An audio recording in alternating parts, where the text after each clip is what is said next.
changes. Point your ship to the true light. Live in the moment. Take it out to the edges. World is rushing by. Sun's setting down. Seem to disappear. Impulse takes you on your way.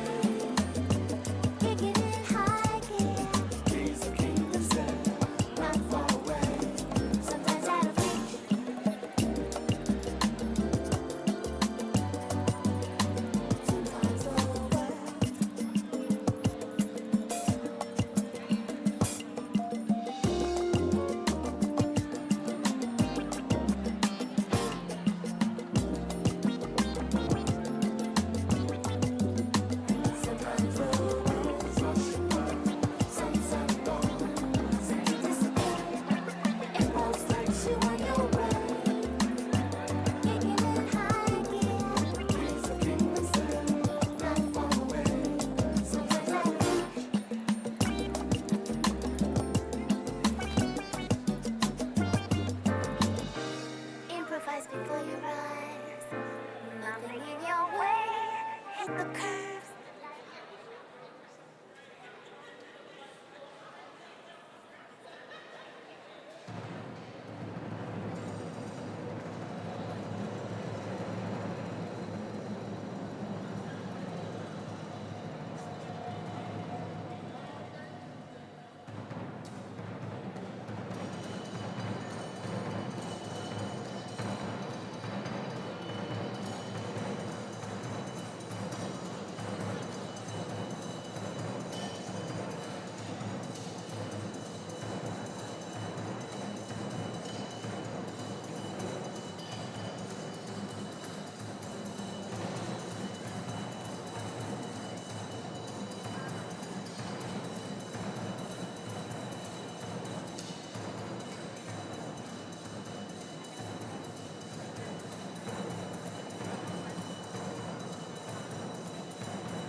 One more time for the Ngoma drum call. One more time.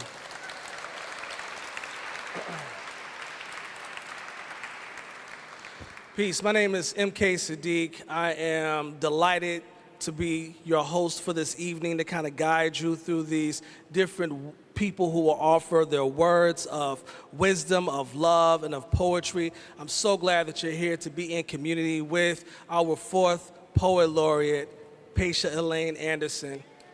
We will celebrate.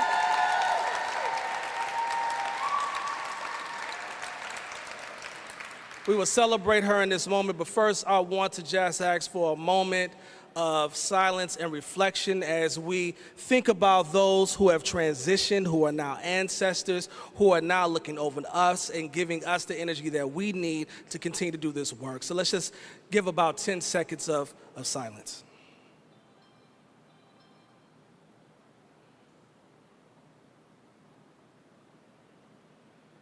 Ashe. So let's get this thing going. First, let me just say that I've been a part of the Poet Laureate Task Force in one form or fashion since 2014. I was invited to be a task force member by a guy named Aaron Williams. He was an advocate and still is an advocate for poetry, running the 7th Grade Poetry Foundation. I wanted to name and acknowledge him because of his role. Because of his advocacy, we were able to then make this public policy. You know, it took someone like Clerk Kennedy to be able to make this a reality. It took someone like Reed's office and those who worked within it to make it a reality, and now it is. And now it is. And we had the benefit of naming our inaugural Poet Laureate, that person being Dr. Michael Castro. He was fantastic, as you all remember, very much so focusing on unity in the community, bridging whatever divides there were and are. And he pulled together an anthology, and in that anthology we have some of those same poets in this room, in this space today. And we are very much so humbled to be able to continue the work that he began. After that, there was a bit of rancor. There was a bit of some problematic stuff that happened. And I was in the middle of it. And part of the issue was that there's, in my mind, only a few people who could really hold up the mantle and be the Poet Laureate for the city of St. Louis. Castro was certainly one, but you know, the other had to be Dr. Shirley Bradley LaFleur Atuin. It had to be. It had to be. But we could not come to an agreement. And so we didn't name anybody for a little while until we could figure that out. That's just the truth. And I own that. I own that truth. And eventually we were able to figure this next moment out with our second chair for the task force, that's Cheryl Walker. She stepped in and did a fantastic job of restarting something that had stalled, that had stopped. She brought a body of people together, and from there made the very wise decision to not only name our next Poet Laureate, but then our third Poet Laureate. So in a matter of weeks, we named LaFleur, and then we named Jane Ellen Iber as the third Poet Laureate. And at that point, I felt like we had done, yes, please. We had done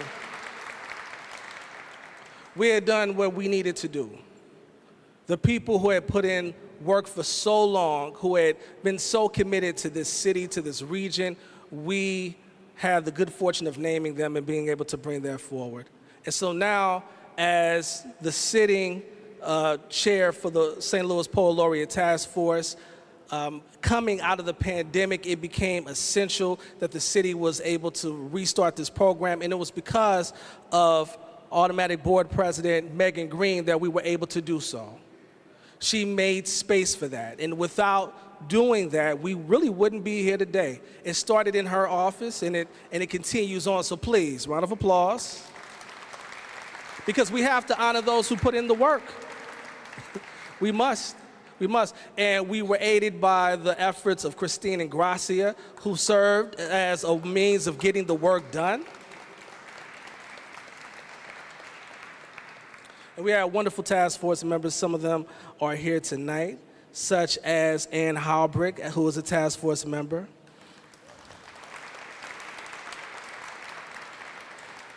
Dr. Nick Smith. Pamela Garvey. I don't believe that Pamela Garvey is here, but Pamela Garvey. As well as Kaylin McCoy. Kaylin McCoy is a youth poet, and she continued to do the work. And so with these individuals and others, we were able to get to this wonderful point today. And I'm so glad that we are here. And I know that you are happy to be here as well. So with that said, I want to begin by having us have our first person come up, and that will be Veronica Banks. She will offer a few words in the welcome. So please, join me in welcoming her up.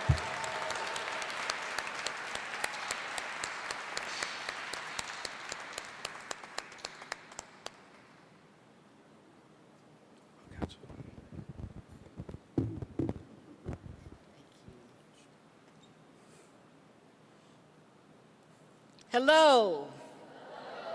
Let's get this party started. First, I want to say that everyone is a poet.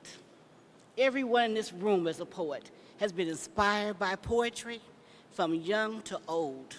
Everyone has sat somewhere and thought about rhythmic words that inspire, that agitate, that bring comfort, that bring joy, all the different ways that poetry has been used throughout time. It is a cultural expression for us. It helps to chronicle our life, breath, bring our historical edges, revolutionize us, and help us to put it in context when it's time to fight or struggle or bring comfort and joy and love. Poetry is bad. It's amazing. I am very honored to be here with you and all of the elders who have done so much in life to bring poetry to the light. Some people I know who have read poetry in the 80s, when I hear their poetry now, it still inspires something in me that nothing ever can change. That stirring, that raising, that heightening of energy, that love, that comfort, your mother's voice, everything. Let's get this party started. I am Veronica Banks, and I am here to welcome you to the St. Louis Poet Laureate coronation for Paisha Elaine Anderson.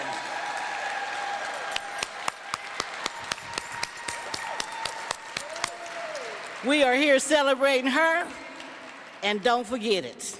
Drop the mic.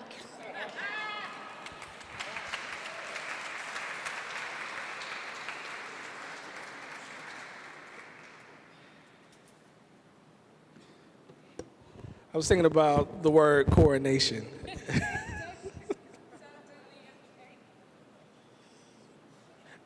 When we think about the word coronation, we often think about royalty, right? At least that's what comes to mind. That's what comes to mind. And while we're not talking about a king or a queen in a formal sense, we do recognize that Paisha is truly a queen, right? We do understand that, right? So it seems fitting to use the term coronation under such circumstances, so I really do appreciate that terminology. Next up, we're going to bring in someone who is the first poet laureate of our region, someone who continued the great work of the Black arts movement by being in East St. Louis and doing work not only in East St. Louis, but in St. Louis to continue to support poets of all kinds and black poets in particular.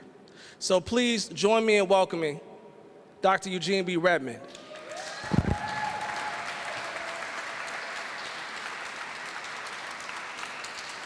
you, my brother. Thank you. Thank you for all of you. Oh,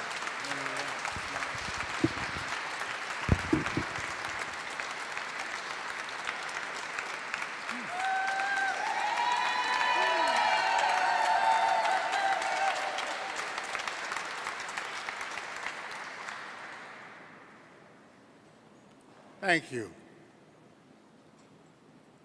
Today I created a haiku, and most of you have heard that or heard of it, but it's a 17-syllable, 3-line poem invented by the Japanese. And the little poem that I created today goes like this.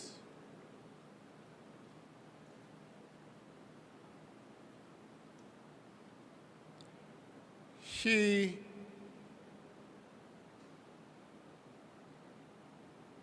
a woman of the word.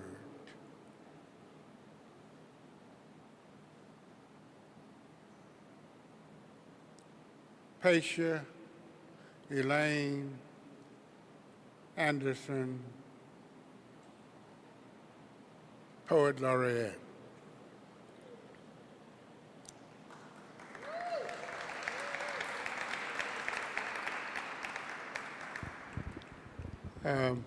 And of course, the 17 syllables are distributed thusly: 5, 7, and 5.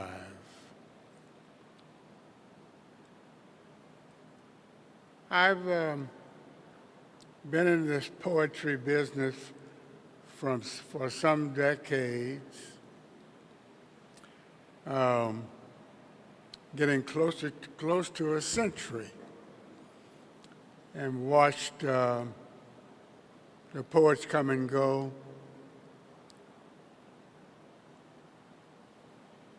Starting at the very early days of the world, but in particular in St. Louis with T.S. Eliot, who was born in 1886, just a few blocks from here, across the street from Union Station. And one of the reasons that I decided to go to graduate school at Washington University is because T.S. Eliot's grandfather founded Washington University. And in many people's eyes, T.S. Eliot is the greatest poet that was produced in America. So I have been in this room for the coronation, investiture, installation of all of the poets laureate that we are celebrating tonight. Michael Castro, Shirley LaFleur,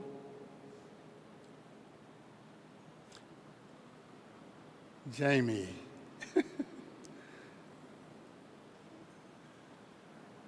all of them, including Pacia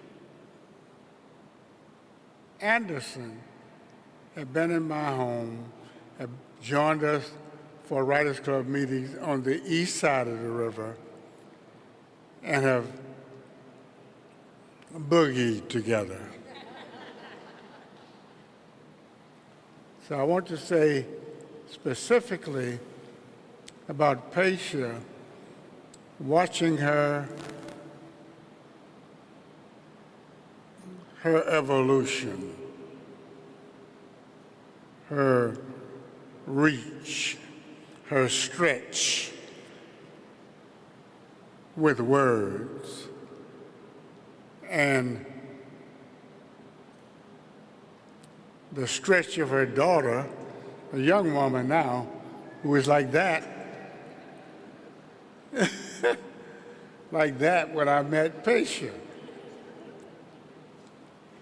And all of the poets have been associated in some way with both sides of the river. There are even poems out there that allude to sides of the river. I edited an anthology in the late 60s called Sides of the River, and it was referring to poets from St. Louis and from Illinois. So I'm extremely happy to give a few words about Paisha, about watching her odyssey, the way she was studying formally and informally. The drum and the word are inextricably connected. And that is why we developed on the other side of the river a literary journal called Drum Voices Review. You can't separate the drum from the word, or the word from the drum. And Paisha has maintained that cadence, that rhythm, that uniqueness, that specialness, that excitement, that unexpected beat or thump where you may not expect it. Look at her whenever you see how she dresses, how she walks, how she works. She's a poet through and through. And so I'm very pleased to make these observations about her and to put her in line with people like T.S. Eliot, with people like Michael Castro, with people like Shirley LaFleur, with people like Janie Iber, with the major voices of the Black Arts Movement, of the Harlem Renaissance, of the Southern Black Renaissance. She's a worker, a doer, and of course, there are great things coming from Paisha. Great things coming, great things have come from her, and great things coming. So just here to salute the poet, the new poet laureate of St. Louis, Paisha Elaine Anderson.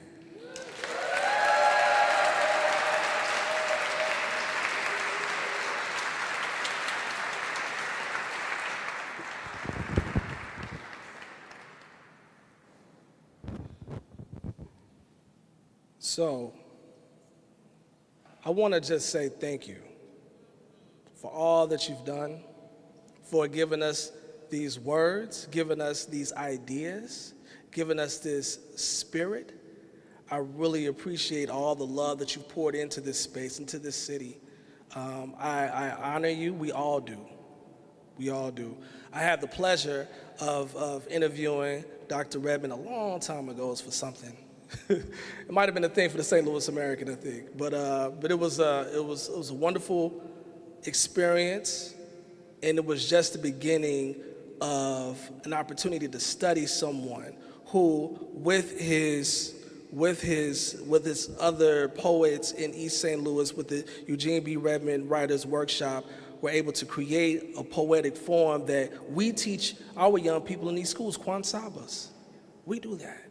We do that. And I often tell the kids, I say, kids, if you write a good Kwansaba, I might share it with Dr. Redmond, because he's right there, and he'd read it.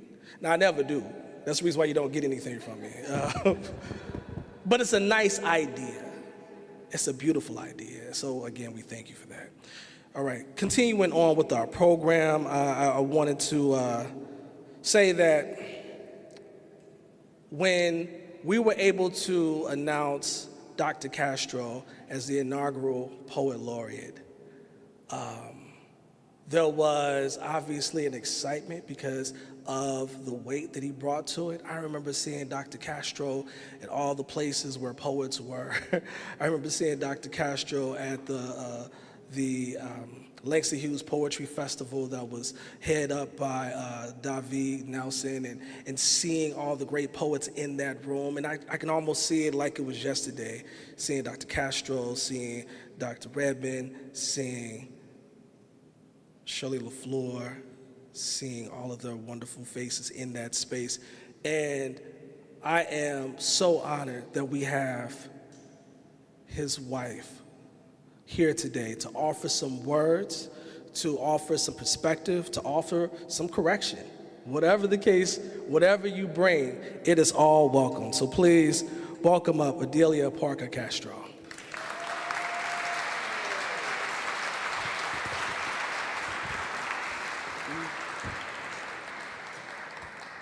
Thank you, MJ. Good evening, everyone. Paisha, I remember the first time I ever heard you read poetry. It was in East St. Louis at the Eugene B. Redmond Club. I believe Mr. Officer was the mayor at the time, and you all were meeting in the city hall there in East St. Louis. And I leaned over and said to Michael, "Oh, she's good." And he said, "Mm-hmm." So I wanted to share that with you, that I've never forgotten that experience. Thank you. It was great to hear Eugene talk about the seeds that have been planted. You have planted many seeds. And so I was trying to think, what can I say or read, to let you know that your job is not over, young lady. It's just beginning. So I thought I would bring to you a gift from the Word Seed Ensemble, River City Rhapsody.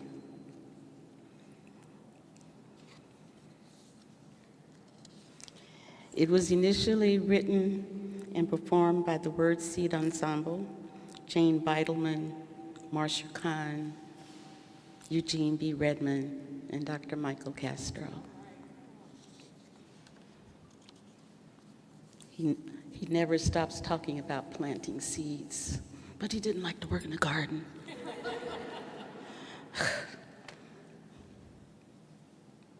River City Rhapsody. Sun strumming the river, shall we gather, Lord Adonai, the blazing oneness, moon wooing the river. Shall we gather, Allah, Jesus, Buddha, great mystery mounds, and hollows romancing the river. Shall we gather, Big Madre, Big Padre, Krishna, Wakantanka, settlers and runaways humming the river. Shall we gather, O ancients, Shango, Kali, Gaia, changing woman. O woeful tribal plural river, Apolis, the best of what we have been is what we gather to reclaim. The worst of what we have been is what we gather to subdue. The best of what we can be is what we gather to pursue. Shall we gather at the gateway where histories pass or pause? Teepee, cave, arrow, buffalo, wood hinge, shaman, fish, raft, shack, cathedral, tenement, wagon, barge, locomotive, paddle wagon, steamer, jazz meditation, rails, bridge, arch, rainbow. Shall we gather at the gateway of choices and challenges, O Midwest Star, O Bi-State Metroplex, O heart and beating center, gather up and gather round, the river rap is going down. Ain't nothing new, and yet it's news, colorfully true, St. Louis blues. Quaking through myth history and snaking round the mystery and shaking apples from your tree to lift you from your gravity. River rap, it'll nourish. River rap, it can flourish. Rising from gravity like the flowers, like the common grass, like a kite in Forest Park. At home, in our nature, we can rise from gravity like a blue laugh arising from sorrow. We can follow the imperatives of our communal spring. Out of muddledness, a new knowing, a miracle mooring, a bird's song before dawn. No easy answers, no easy questions. We have to trust in the spring of hope, trust the nourishing spring bubbling before us. We have to trust each other, trust the call, the challenge, trust each other. Yet times are hard, careening fast, and each new day could be our last. Unless we use our heads and hearts and don't abuse our natural smarts, 'cause any answer we can find by delving deeply in the mind. Down in its depths and still as stone, we understand we're not alone. River rap, it's a flowing. River rap, it's a knowing. Each stroke pulls us closer to the end, which turns to beginning. Each breath propels us to another end. We forget ourselves, breathe by instinct, return to our element. We belong, we begin. Yet, in our time, we separate and seeds get sown of fear and hate.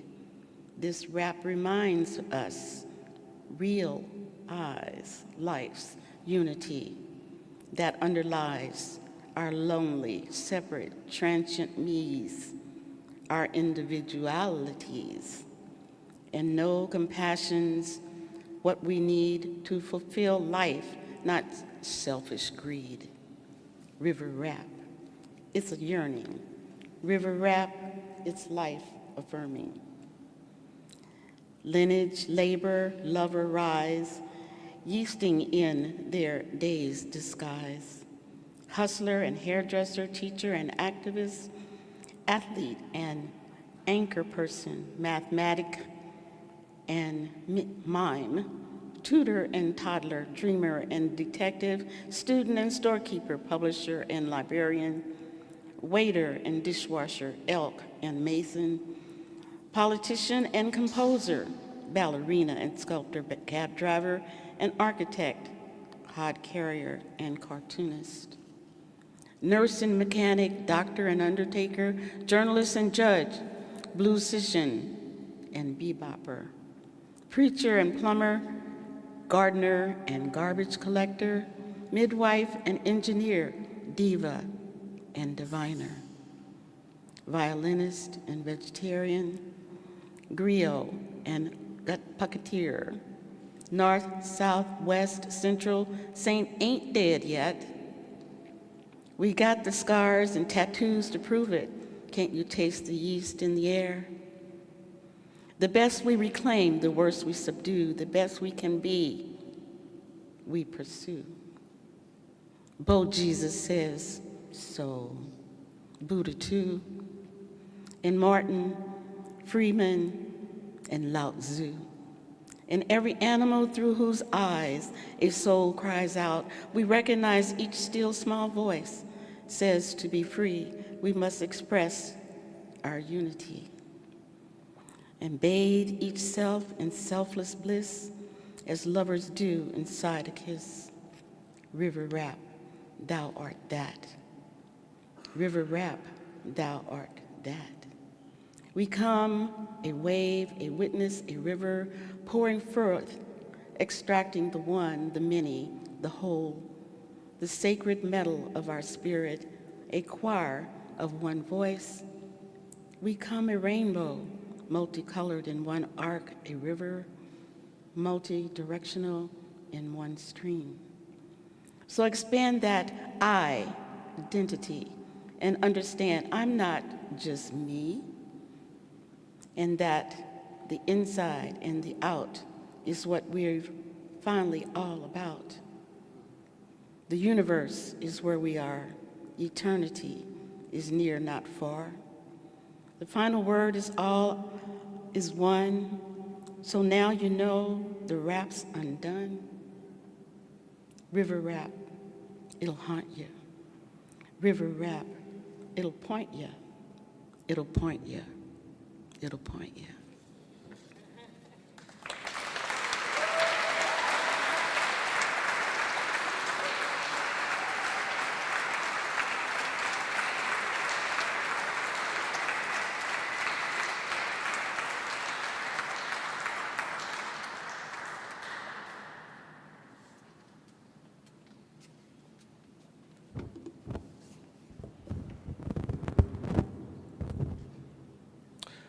I think about two things when I think about Shirley LaFleur, just personal little things. One, the moment I got a chance to be around her and she would say something like, how are your babies? And I'd say, yeah, they're good, they're good. Next time I see you, don't let me forget this. I'm gonna give you $20 for those babies. I was like, no, what are you? No, next time I see you, you remind me. And I thought that was so sweet. That was so sweet. Because me appreciating and loving her required no transaction. It required no gift to my children. The gift is her. The gift is what she has to offer, her legacy, her words. And we got a chance to see her words on display all those years ago at the Missouri Historical Society, at the Missouri History Museum, with Rivers of Women. I don't know how many of you had a chance to check out that choreo poem, that play. Yes, please. It was a fantastic work. And what brought that work to life is the person that's going to offer some words on Shirley LaFleur's behalf right now. Someone who has been a producer, someone who is a writer, and someone who also breathes life. So please welcome up this wonderful spirit, Laureate LaFleur.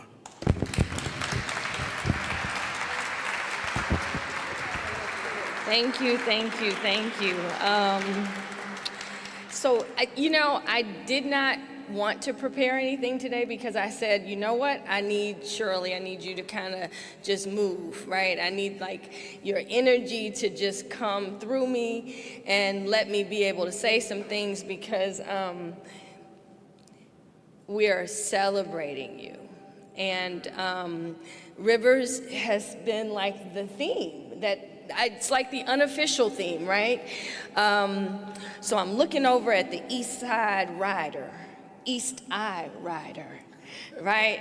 My mother wrote a piece and dedicated it to Eugene, Dr. Redmond, Uncle Eugene, how honored we could be to have his presence, right?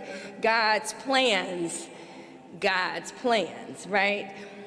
I see and feel Michael's spirit through you speaking, Dee, right?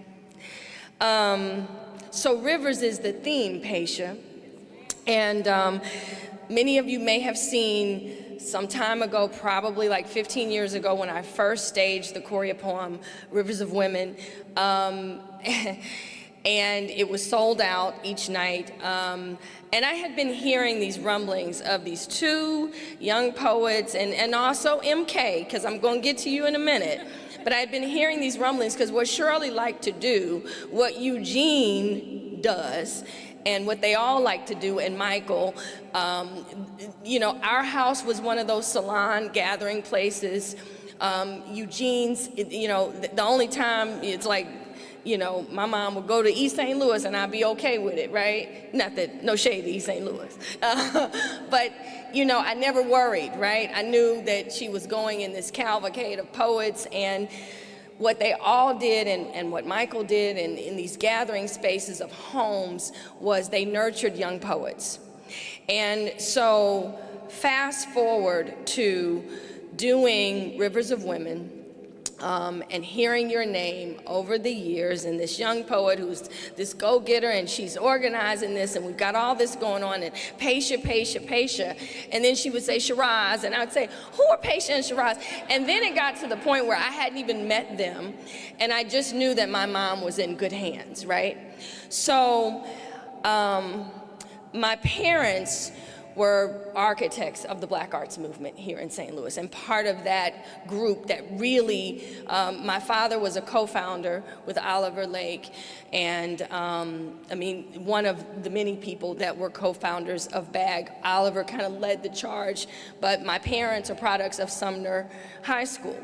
Lester Bowie went off to Chicago, did the Chicago Art Ensemble, and they got inspired to break off when the group was sort of disbanding. It's a whole bunch of history with that. But that being said, when they decided, the musicians, to go to Europe. And so my mother was a founding member, and it was, the interesting thing is that on all the pictures, my mother's always the only woman, and it would be you, it would be Castro, sometimes Curtis, and she would be this lone woman in this pack of men, and she would hold her own. And so as I came back home and was breathing life into Rivers of Women again, and Mom had passed on, it just seemed so appropriate to include you, Paisha. And so during the pandemic, a lot of stuff happened. A lot of really cool things came out of Shirley's legacy. We successfully had an amazing show, a one night only, of Rivers of Women at the Grandel. But also during that period, Chris Hansen came to me and said, what do we do? We gotta get these writers working. What can we do? All I'm hearing in my head is like street poetry. And I said, give me a minute. I needed to go get quiet. And in that quiet space, I conceived Poetry in Motion, St. Louis Poets Take the Mic. And one of my first calls, you were not my first call. You were like my second. One of my first calls was to Jane Iber, right? And I needed to call Jane because she had it. Thank you for referencing the jumbled state of Poet Laureate. It's such an important title. But you know what? We're making it right. We're making it right. And with COVID happening, Jane didn't get her just due, right? But I had to put her in that film. And when she came and we sat her in the Grandel Theater and filmed her, Dana Christian, who is like my ride or die production partner, phenomenal director from here in St. Louis, brought all of those poets to life. But we had to give special credence to the legends. We paid tribute to Michael with Dee performing his noted piece. But we had Jane, and she, during COVID, wrote a brilliant piece, right? And so it was just haunting and beautiful and magnificent, and the film itself aired last week on PBS. In that film also, Paisha is featured, and it is just so powerful and so moving, but also the Eugene B. Redmond Writers Group, probably in its last capture of the group as a whole. And so we're seeing images of our word warriors who have gone on. And so I'm just proud that as the daughter of a legendary poet here in St. Louis, I was able to get you all on board, was able to give you that space and to give you your flowers in the way that I know how and how I've been taught to do it. So I am honored to be here to represent my mother. I also, since we are in this space of rivers, just want to share a quick little suite from Shirley, dedicated to you. Again, I will say that my mother was born in 1940. And all of this is kind of like really spiritual and important that tonight is happening in this space of post-tornado, right? We haven't had a big tornado, since the 50s? And to think of the displacement and the destruction and the devastation of North St. Louis, North City, Central West End, that whole corridor, and my mother being a product of this place, I want to give some historic context.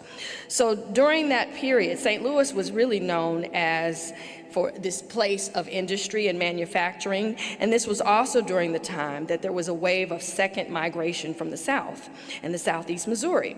African Americans were coming to a segregated St. Louis, sometimes called Up South, based on this river's town's proximity to the Mason-Dixon line. And as a young girl, she recalled the streetcars running east and west on Franklin Avenue, starting at the Mississippi, merging onto Eastern Avenue, running all the way to the Wellston Loop, now named Martin Luther King Jr. Boulevard. This was the main vein that traveled through the African American community, and urban life was abuzz. Merchants, from furniture and clothing stores to independently owned markets, fruit and vegetable stands, drugstores, and 5 and 10 cent stores lined the block. So that is the backdrop. And now you are inheriting this throne, we're passing the mantle on to you. And I know that you will do a brilliant job keeping the history alive, but also words can hurt or heal. And right now, it is so necessary that we have a poet laureate that stands on business, 10 toes down, that represents, but also pays homage to the elders, right? And respects those who have paved the way. Give me rivers, rivers of my ancestors. Give me the real story, her story, the strength of my strong, the poetry in my poem, the rhythm in my dance, the music in my song, to remember not to forget the journey of my sheroes, to keep the light burning inside so strong, like fire shut up in my bones, so I can keep their breath prints in my bosom and their words on my tongue. This is dedicated to you, Paisha. I house the legend of Mutima. I am the heartbeat of the earth. I am the offspring of the moon and the sun. Thrust from the energy of Africa, I am the black woman. I am the symbol of love, the channel of creation, the vibration of peace, the anger of storms, the pain of suffering. I am the black woman. I have seen the first rain and the last fire. I am the seasoner of souls. I have many tales untold. My womb has been stretched across the mouth of the universe to create rhythms and nations. My body has borne witness to birth. My spirit, the taster of death. I have seen the 13th month, the 32nd day, in the year 3000 before the year 03. I have cradled the newborn's cry, yours and mine, collected the old man's moan, made diamonds out of stone, found gold in my soul. I am the right hand of God, the equal part of man, the spirit of life. I am the black woman, natural to the bone. Thank you, MK. Thank you for keeping this alive. Thank you for your relentless energy and spirit. Thank you for assembling a phenomenal committee that would recognize and do the right thing, that would also recognize Jane Iber, that would recognize the legacy of Dr. Michael Castro, that would recognize and keep alive the legacy of Shirley Bradley Price LaFleur. I thank you for Paisha getting this opportunity. You were one of the few people in the very end. Kenya came to the house, Kenya Vaughn from the American, I don't even like to say the American because she's just a fabulous, dedicated, ethical, right-standing journalist and writer. And I do think we need to give it up because the American has been what the Jet magazine was to everybody back in the day. American is still the heartbeat of St. Louis and our sister city, East St. Louis. So thank you for coming, capturing my mother's words as we were leading up to the celebration here, right here in this rotunda, right? That was the last time that we were able to have Michael here, right? Sitting right, I have pictures. And just seeing him and Dr. Redmond sitting on opposite sides of my mother, right? But Paisha, this is especially emotional because I didn't allow a lot of people to see her in the end. And I was updating Dee, of course made sure Redmond knew. But I allowed you to come see her in her last 24 hours. She wanted to see you and Shiraz. And you all sat at her feet and just, it meant so much to have you present. Rudy Nickens was also there. And actually he was like the last of the Mohicans. So I thank you for never, you know, this is one of those moments, keep her name in your mouth. Please, please do that. Don't do the Will Smith. You know, keep her name in your mouth. Keep Michael's name in your mouth. Let's keep celebrating Redmond. Let's do more things with Jane Iber, because Jane Iber is a bad sister, and she's gonna come up to the mic, and I know he's gotta introduce you, but I'm just saying, this is St. Louis's moment, MK. This is St. Louis's moment.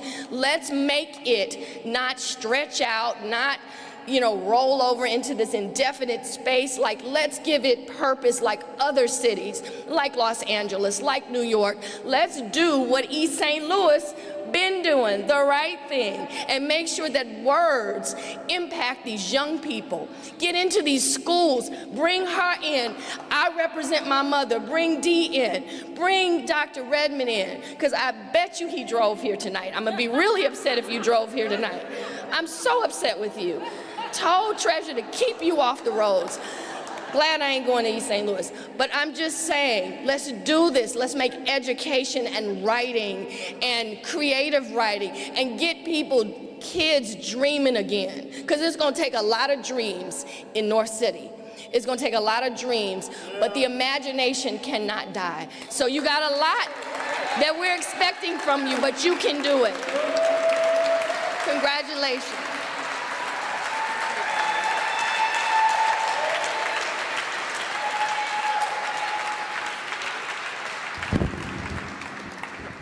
Yes, and with that fire, please welcome up Jane Ellen Iber.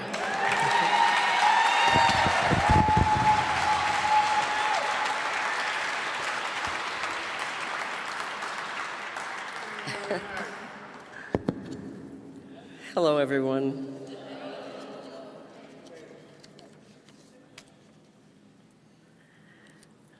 Glasses. Let us pray. Oh, it's just when people come together to talk about poetry, it's a holy thing for me, and I am glad to be a part of it. It has been an honor and a privilege to serve St. Louis as the Poet Laureate for these last 29 years. Paisha, I wish you no pandemics.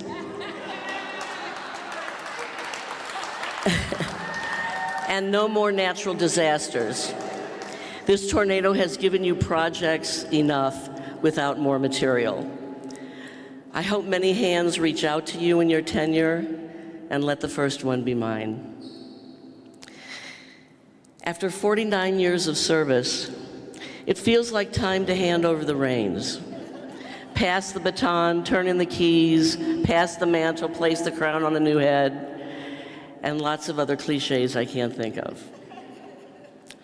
The truth is, I'm tired. I'm exhausted. I'm ready to go. These past 59 years have been the best years of my life, but I'm wore out and ready for Paisha to age gracefully in the role.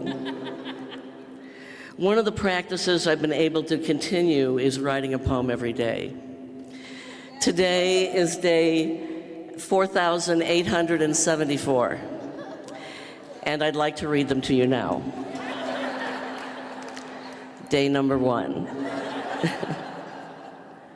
I write and teach a lot of formal poetry, poems with rules and patterns. I wrote this poem as yesterday's poem, a terza rima. It's called The Old Gray Mare by the poet Laureate. She ain't what she used to be, can't run as fast, can't jump as high, out on the range more solitary. Older and grayer, she can't deny, time for her to hang up her reins and say a simple goodbye.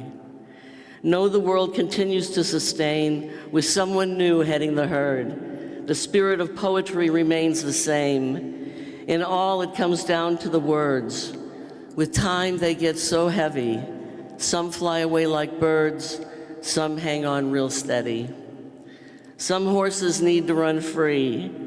Younger horses are ready to gallop ahead and take the lead. Kicking off my horseshoes, hanging up my saddle, into the sunset I now recede, ready for the pasture and running windward ever after. Paisha, you know, I moved a year ago and my stuff's not all unpacked. And I'm really upset and sad that I could not find my tiara. I know I had one, obviously. So I apologize for that. But I am ready to hand over the reins.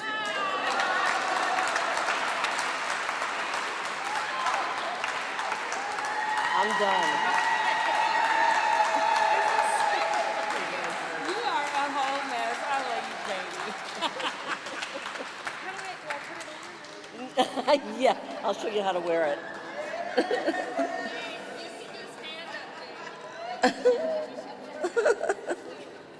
Thank you.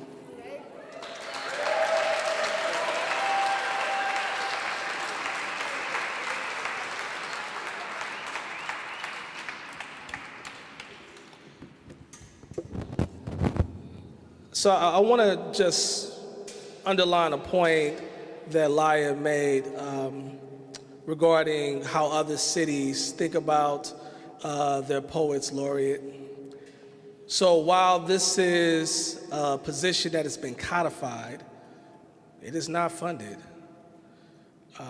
If we see art as also a form of work or of a kind of work, it is not anything that anyone is getting paid to do.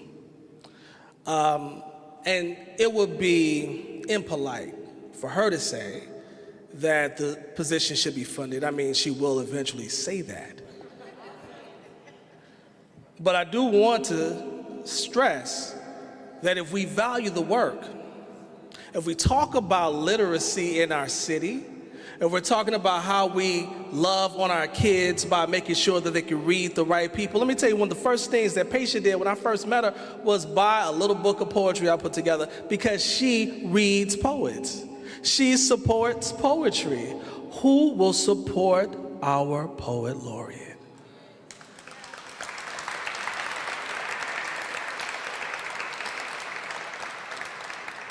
Like a lot of things, it's a choice.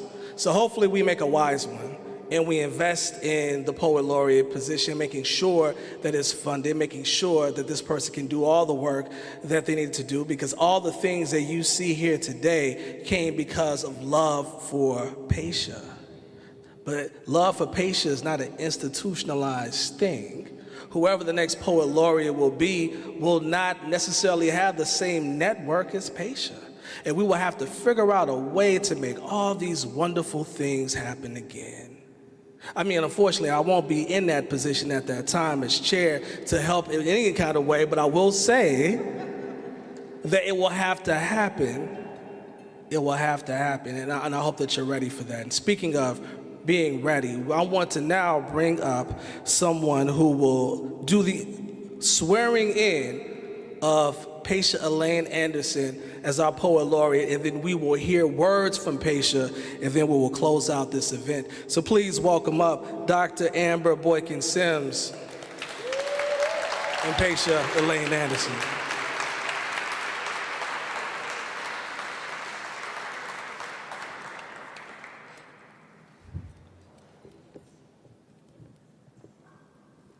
help me, please, sir? I ain't ashamed. I need some help. Thank you. Can you make it just taller? Yeah, there you go. Okay.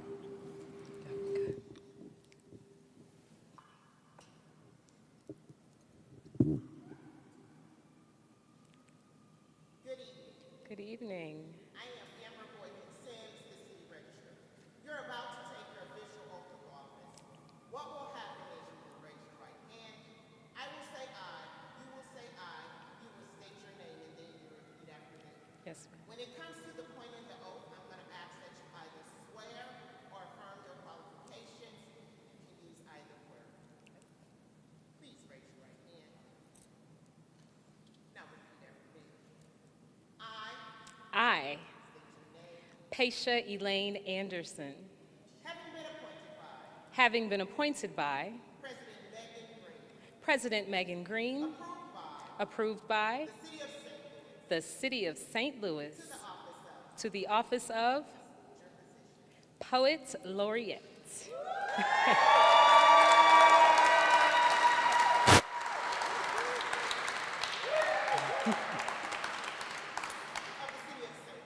Of the City of St. Louis,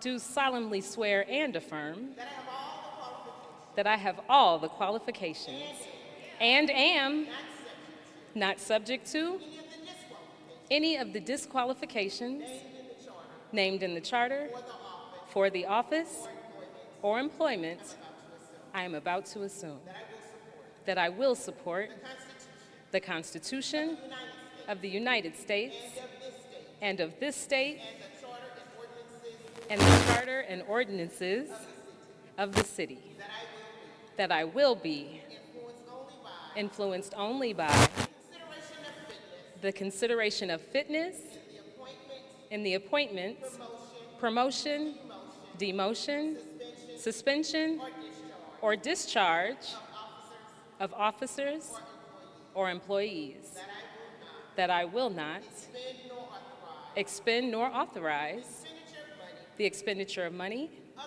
otherwise than for the adequate consideration and efficient service to the city, and will faithfully discharge the duties of my office or employment. You may lower your hand. On behalf of myself, the Honorable Mayor Kara Spencer, the Honorable President Megan Green, we want to thank you for your service to the city of St. Louis. I want you to enjoy and have an awesome rest of your day. Congratulations and be blessed.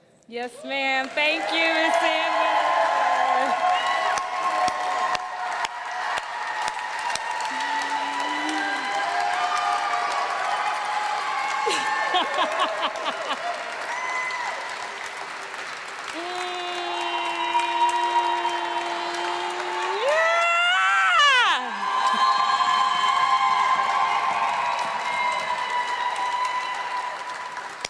Yes! We did it, y'all. We did it, y'all. Clap it up for yourselves. You know, Janie, the board voted on April something.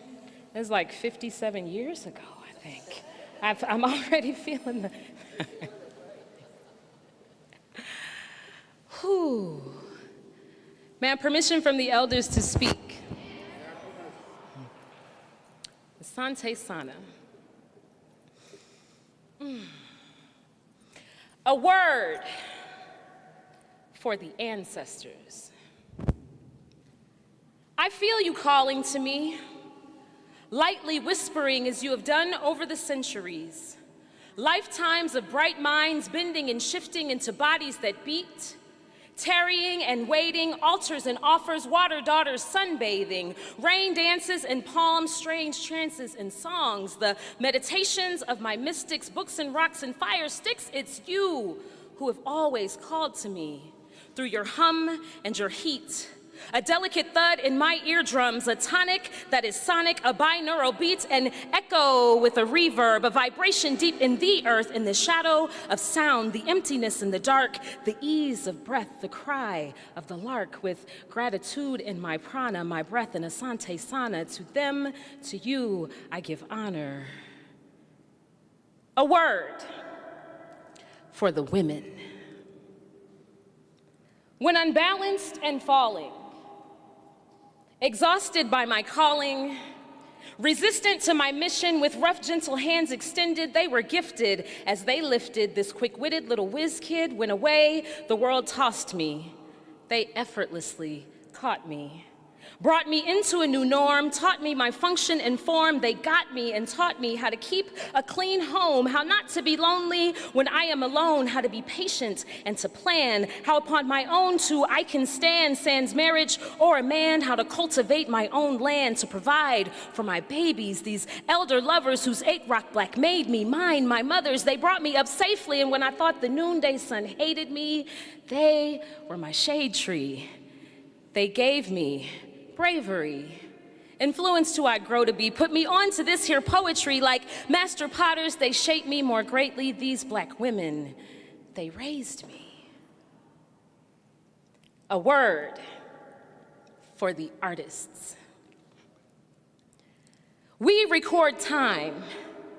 We keep the flame. Make use of that which has been deemed useless. Mine treasure from prairie grasses, been light in the atoms of umber and ochre. Speak new antiquities into the now. Shoot the images of lineage. Spin serpentine through the light fantastic. We make miracles from all this mayhem. An alchemical ritual where our value is central to the creativity we carry deep in these bones that wakes us at night, an insatiable beast that finds its release in sculpturing dance through this urban sprawl. Drum machines and mural walls, flexing textiles and inspiring little kids' smiles. We conjure history by virtue of our being present. As we further the merger of critical thought and self-expression to do the work of dismantling systemic oppression. And our arsenal, it be remarkable, for we wield art as our weapon and method of peace, now calling all wielders of imagination, now calling ye painters of purpose, be builders of our reclamation, standing together in civic service, from field hollerers to learned scholars. Bring your ink-stained fingers, come pop those blue collars, for we are the models, the molded cold clay. We be the sun that lights this city's way like red brick dust. We are color made real, so it is up to us to make real what the people feel as we make the art and record the time and keep the flame and bend the light and mine the treasure and speak the new and teach the babies and make the miracles beyond the banners, beneath the canvas. They be the scream, but we be the canyon. Beyond the banners, beneath the canvas, they be the scream, but we be the canyon. Doc, I got a word for the word. A medium through which we connect with spirit. By our voices, we make real our choices. More than noises, they make us poised just enough to construct the greatness in us. Cultivate our chosen fate, we co-create via sound landscapes. Words have given my life meaning. Words combined have sometime defined how I was feeling, have breathed life into this healing. These words in recovery, they covered me. When under others' influence for my breakthroughs, when I could barely make do, these words were the conduits, conflicted at the confluence, incongruent. They helped me push through it to find my alignment, to shine within the fine print like an asterisk attached to my bliss, an addendum, and then some from an epic or an inscription. Here before you stands a woman with just her heart in her hands and these words and a vision to move through worlds with intention, find redemption in the indention, penned in the sentence or whispered into the wind, drawn in real time, meticulous and fine-lined, spoken through the mind or bent through fingers, hand signed. These words are divine. And then a word for the people. How is your heart, she asked. And we replied, our heart is the vessel that holds a diaspora, that shapes our ethos. It can carry the weight of eons of weights, of never-ending stories of snakes that eat their own tails. This heart, it circulates impulses. This heart regulates pressure, pulsating to the laws of nature, a portal to elsewhere, a sacred space of communion where we grow under the care of our ancestral humans who sparked revolution, keeping one in the chamber, our limitless lineals whose beat be continual, the vibration habitual, the backstory of miracle replete with ritual. This heart, our heart, keeps time with that which is timeless, its finger on the pulse of humanity. We are feeling over fiction, freeing over friction, a metronome, a loving poem. How is our heart? Our heart, y'all, is spirit's home. Those are the poems.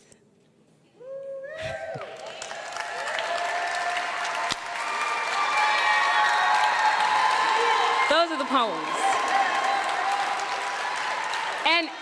And every single one of those poems, except for one, I won't tell you which one, was either part of a collaboration or it was something that I was asked to write. And so in the spirit of community, I felt it proper to share words that were created in the spirit of community. So, I'm just really overwhelmed. I'm really overwhelmed, and I'm also a Leo, so I'm overwhelmed by the honor, but I'm also overwhelmed because everybody was like, girl, your dress is so cute. Thank you, Brandon Vaughn.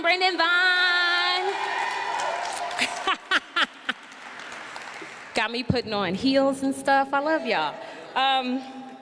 Okay, I'm gonna read the thing. Also, little housekeeping note, I don't know if this is out of order, but we gotta be out of here at 8 o'clock. So I'm trying to do this, and we gonna get the food and take the pictures, then we gotta bounce, right?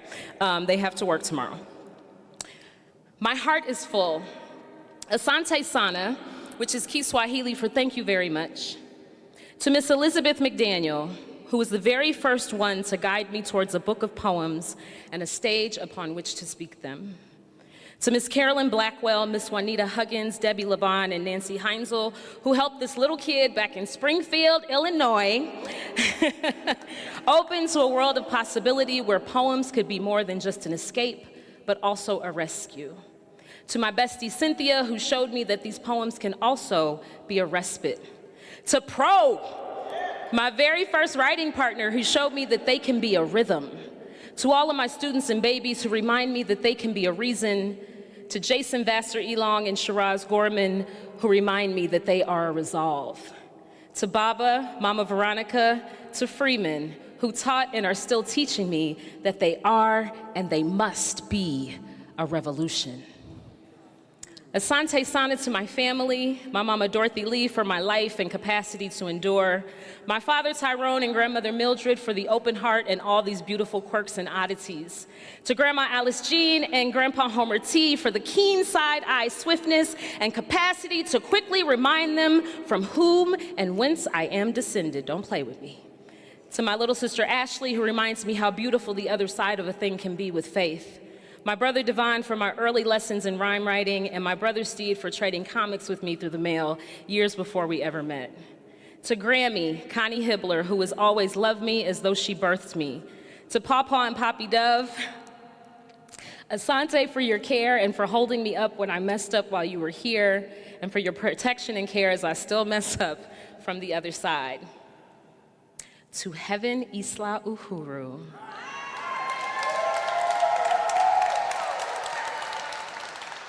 for being the greatest poem that has ever come through me, and who continues to write me every single day, and for putting the dishes in the dishwasher without me having to ask. To Mama Gully, the greatest poem I've ever had the pleasure and honor of reading. To the city of St. Louis, thank you for opening your heart to me when I arrived upon your shores, desperate, hopeful, courageous, and terrified, alone and supported, even though I didn't know it yet. Asante to you for teaching me what it means to be a worker of words, a conjurer of feeling, a mover of energy, a keeper of our history, a progenitor of scholarship, and ever, always a student of the thing. For teaching me how to sit at the feet, when to speak and when to listen, and yes, I know I'm still working on that, how to honor those upon whose shoulders we now stand. The poets of this city build different because we are built different. We know that we are here because of the work and revolutionary spirit of everyone who stood on this land before us. We know that we built high civilizations, brilliant innovations, and harmonious societies long before our journey to these shores, and we did it together. Our many hands made light work, and this is what I pray and work towards as we go forward. A return to that spirit where we work together, to reach, to lift, to share, to build, to learn from one another, and to love, even if we must first learn how to do that properly. St. Louis, thank you for showing me that there is room for a magnitude of creative expression and how to honor what comes from each one of us as a sharing of one's divinity. To everyone who has allowed me the honor of sharing a stage, a page, a writer's circle, a classroom, a workshop, or the top of the slide at the park, what's up, Prospect, or any other place where the work has worked, Asante Sana to you, we are because we are. Thank you to the St. Louis Board of Aldermen, to President Green's office, for your kindness and gracious assistance, to the members of the St. Louis Poetry Task Force for all of your time, diligence, and intentionality. Thank you to Alderwoman Alicia Sanye and Shamim Clark Hubbard for we want a Poet Laureate. I second it. For your support, and to Clerk Kennedy, who keeps all the engines going and all the work that remains unseen, and everybody at City Hall who helped make this happen. And before I say this last part, I do want to say, if you enjoyed the food, let's shout out Parker's Table. Give it up, Parker's Table. John Parker is in the midst somewhere.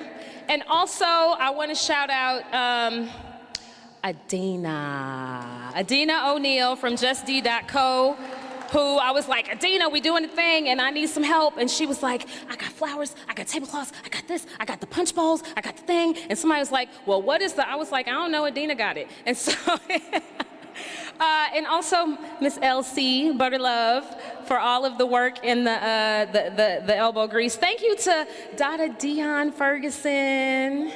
Good journey, for coming through, putting all your energy in the space, and for keeping me on time. Y'all, she literally was like, nope, you got 15 minutes. Now you got 7 minutes. Now you got, we all need one of those. We need a Dion in our lives. And also, thank you to Baba J from Progressive Emporium Education Center in the back. Thank you. Thank you to every poet whose life and work has been an example of Imani in action and continues to inspire us. Dr. Michael Castro, Mama Shirley LaFleur, Madam President Darlene Roy, Dr. Maya Angelou, Dr. Gwendolyn Brooks, Amiri Baraka, Dudley Randall, June Jordan, Mari Evans, Jane Cortez, Naomi Long Maggot, Lorraine Hansberry, Nikki Giovanni, James Weldon Johnson, Evan, Copacetic Soul, Hilliard, Sister Taraji, Dr. Jonathan Smith, Dorian Herbert, Mama Sonia Sanchez, Baba Dr. Haki Madabuti, Dr. Eugene B. Redmond, Dr. Jane Ellen Iber, and on and on and on we grow and we go and we continue. Asante Sana for you all, allowing me to be both a torch and a flower bearer. I hold this honor in the highest of respect, and thank you for your trust in me. I am in awe of your awe. Now let's get to work. Nakupenda Sana.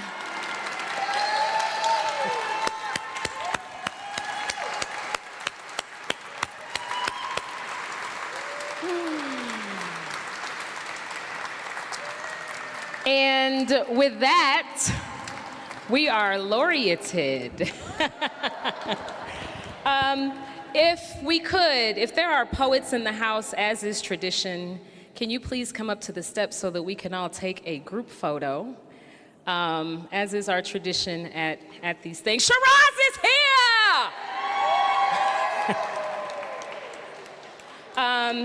Yes, so if you all could make your way up to the steps, and if you have to leave and we haven't hugged, let me hug you before you go as we're gathering ourselves.